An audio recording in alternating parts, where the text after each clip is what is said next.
All right, guys, so this recording will be about the citizen society and the state. This will be an intro to some of the major concepts that we'll talk about regarding civil society and the divisions within a particular country. So please watch this sometime between now and the end of Monday, and then take the quiz over this information. So, when we talk about citizens and society, the big thing that we'll talk about with each country are the things that divide society. So, political scientists, especially comparativists, call these cleavages. So, the different, we'll see social cleavages, economic cleavages, and these are just the things that bring people apart. So, a social cleavage or a cleavage in general is just any factor that separates a group within a society.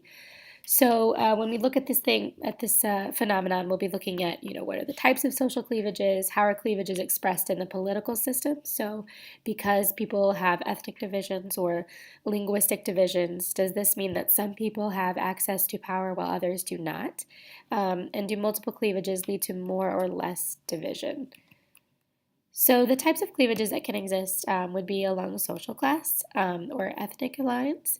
So so in terms of social class, when we look at Mexico, for instance, we'll see that there's a pretty significant divide between the North and the South, where the South is much more impoverished than the North. And so what we've seen there is a number of movements in some of the southern states calling for more rights, calling for more political recognition, calling for more economic opportunities. Ethnically, ethnic cleavages are based on different cultural identities, which can also include language or religion. Ethnic cleavages are the most divisive, the most explosive. When you see them combined, especially when you have different ethnic groups separated by region in the country, and they practice a different religion from another group or from the majority group, that also can lead to some serious tensions within the country. Religious cleavages are closely intertwined with ethnicities, so we'll see this in Nigeria. I think I've mentioned in class. We'll also see a north-south divide in Nigeria, where the north is ethnically different from the south, and also they practice Sharia law separate from the democratic government of the South.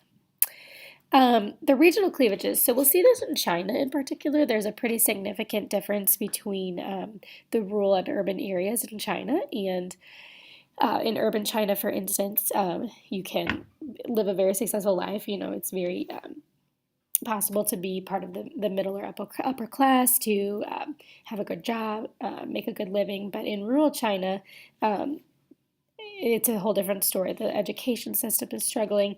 People are very impoverished. And so you see, just in terms of where people live, this vast difference in terms of access. So this is looking at Nigeria, and this breaks down the different ethno and linguistic groups. So these are the major ethnic groups in Nigeria. This is perhaps the most ethnically diverse country that we will look at. We'll talk about this when we get to this country, but the three major groups here are the Hausa Fulani, the Yoruba, and the Igbo.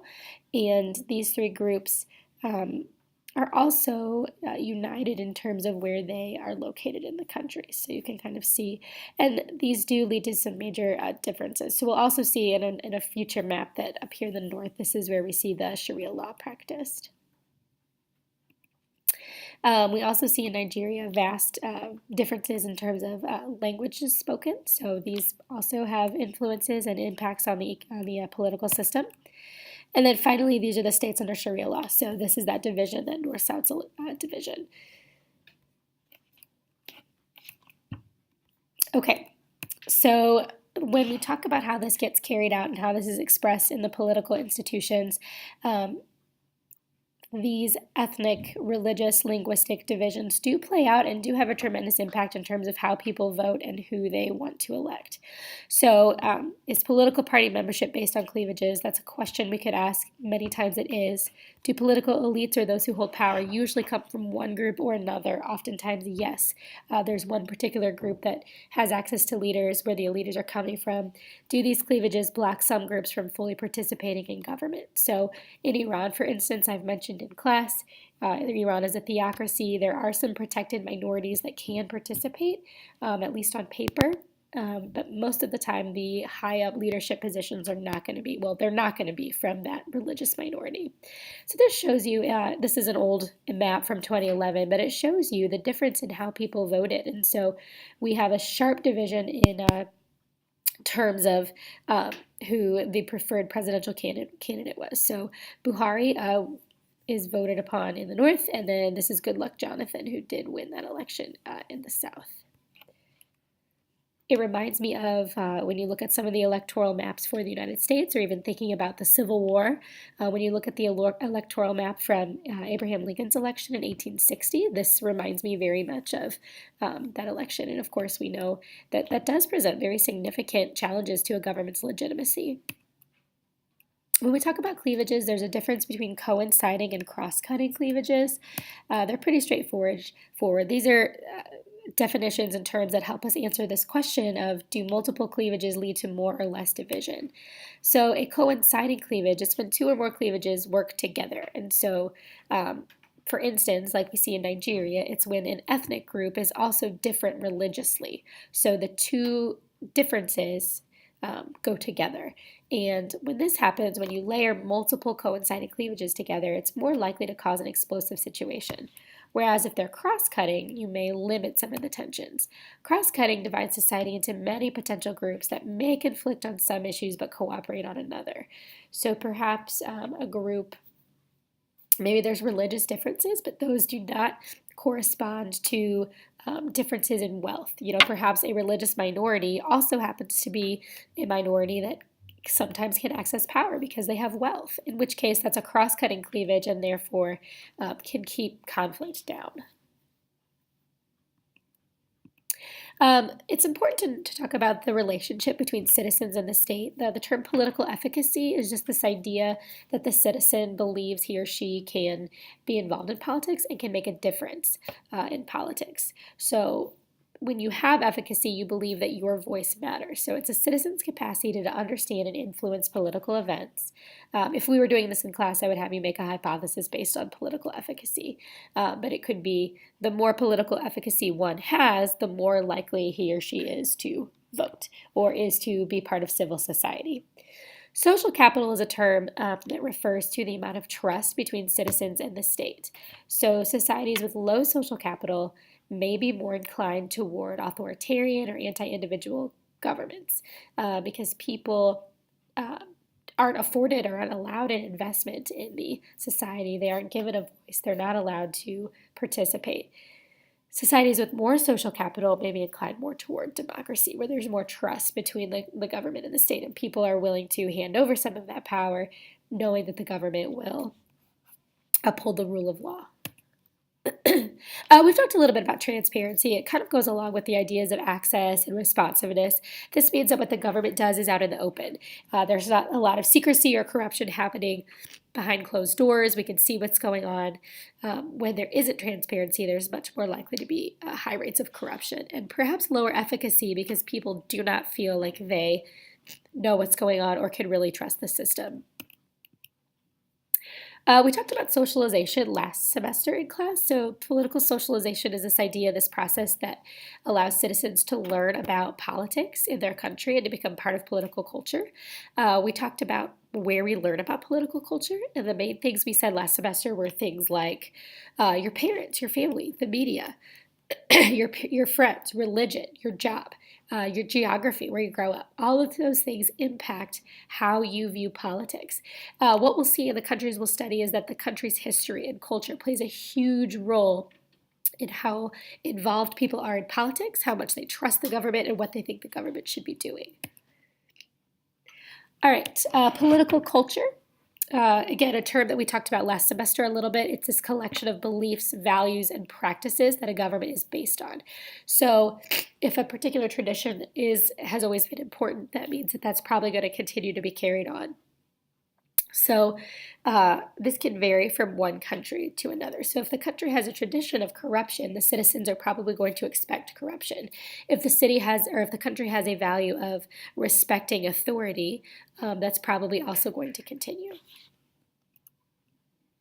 Political culture might be consensual, meaning there's general agreement on how the decisions are made, or it might be conflictual, meaning the citizens are very divided on whether the regime is legitimate.